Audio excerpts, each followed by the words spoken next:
Hello plant scientists, how are you guys doing today? If you're new around here, my name is Ashley and I'm a soil scientist with a plant science minor, and on this channel I like to take that science and apply it to all things plants and gardening. And in today's video I'm going to be doing the challenge that the crazy plant guy put out that I absolutely adore. One of the conversations I have with so many people is about how the plant community is getting kind of snooty in the way that things work.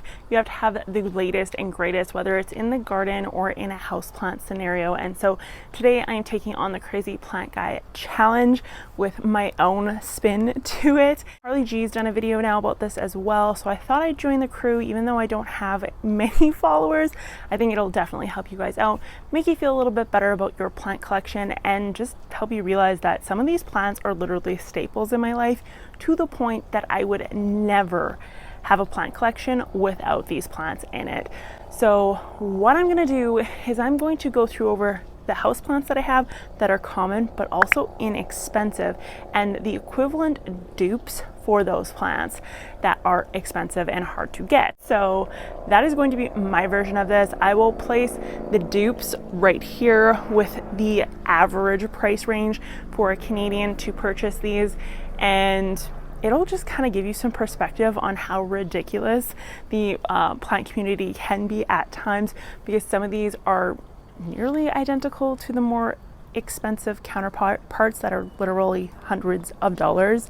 So I'm going to be using those, but I'm also going to put a slightly different spin on it, in the sense that I'm also going to show you stuff in a garden setting, stuff that your friends may have in their garden, your parents, your grandparents, your neighbors, that you can actually take clippings of, ask first, and bring into your home that will actually function as a houseplant, that are very unique foliage wise, and very, very pretty. So be sure to stay for that. But honestly, I do bring some of my garden plants indoors every single year, and they've been with me for years. And again, the foliage on some of these indoor outdoor plants is absolutely striking, and the price tag does not show it. Most of these plants I bought for under $10 at just any garden center, greenhouse, anywhere, and they're sold as annuals, but they're actually technically houseplants. So I hope you guys enjoyed this video. Take on the crazy plant guys challenge. Make sure you share your favorite common inexpensive houseplants that you like in your garden, no matter how big or small your following is. I actually think this movement seriously matters in any shape or size. I so heavily believe in this, and this is something that I've actually been talking about with people just that I know for so long. When I initially started my YouTube channel, the hate I got from the houseplant side was absolutely insane, to the point that I actually quit YouTube for years. So I'm so happy this is happening, and it just warms my soul. So let's get into it. So my first dupe is actually an Alocasia Regal Shield. They usually sell these in the pond section at a greenhouse. Sometimes they'll have them as potted plants, but they have insane vein color on them. So this is super gorgeous, and I'll insert some photos of exactly what this could be a dupe for. And the ones that they're duping go for a lot in the Canadian market. So very pretty foliage, very inexpensive, and super easy to care for. So this guy, oddly enough, was just growing out of one of my pots that I had recycled soil from, but very pretty, less than $10. That would be the average cost of something like this. Very inexpensive, but can very easily be a dupe for something else. So gorgeous, absolutely always have in my collection no matter what. The next ones that I think honestly had to be in my collection at all times, that are again very inexpensive: Solium, Philodendron Solonium. And I've seen these at like Lowe's, Home Depot, lots of different places. Very inexpensive. You can actually just get the corms, and this is just a gorgeous plant. I bring it outside and you can get some pretty insane fenestrations on these leaves. So very gorgeous plant, and one I highly recommend. Very inexpensive. Another favorite that is an absolute giant, that is actually treated as an annual but can be brought inside as a a houseplant, and it is actually the coleus, and there's lots of different kinds of these, all again very inexpensive, but just check out the foliage on this plant. So this is the giant Congo, I think is what it's called, and it is super gorgeous. The leaves are gorgeous, and again, you can just take clippings off these, very inexpensive. I think this plant was like $5, and it grew to be this absolute monster of a plant, and that is an annual you can bring inside and make it into a house plant. One I honestly feel like does not get enough attention or credit is actually the Sansevieria. So this guy I've had for many moons. He is an absolute giant. He's probably at least, I'd say he's up to here, so whatever, I'm 5'8", so he's probably about 3 feet tall. He's an absolute monster, and I've gotten so many babies off of him and everything. He's very satisfying to grow. There's so many different versions you can get, none of which are rare or expensive, but are very beautiful and unique in the way that they grow. So Sansevieria, any form you can get your hands on. I have more Sansevieria in my collection than I do any aroid or Hoya or cacti, succulent, anything. Another very pretty option is a Dieffenbachia. So this guy is a newer one to my collection. I've only had him about 3 months, but I'm a hunter when it comes to plants. So if there's something that's like really hot in the market or that I want, I do not pay full price for anything. I refuse to. So I was waiting for him to show up in a grocery store and not in a greenhouse. Finally showed up in a grocery store, and I snagged him for like $6. And the Dieffenbachia camouflage is super gorgeous. Like, the leaves on this thing are absolutely insane. But what it can turn into is this absolutely gorgeous plant, which is this monster right here. Again, a $6 plant that I've had for years, turning into this absolutely gorgeous monster.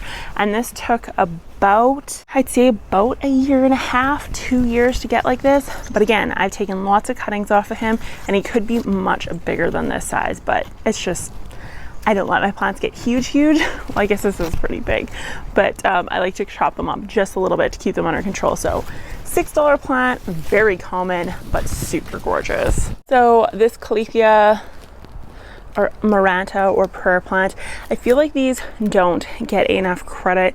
They're super gorgeous. I've had many different versions of this over the years, and the foliage on this is insane. I think this plant, like if this plant was expensive to get or difficult to get, people would be going crazy for it because it is such a gorgeous plant. Like, look at this foliage, and it grows very quickly, and it's very inexpensive. So this guy I think was $6. I still have him in his original nursery pot.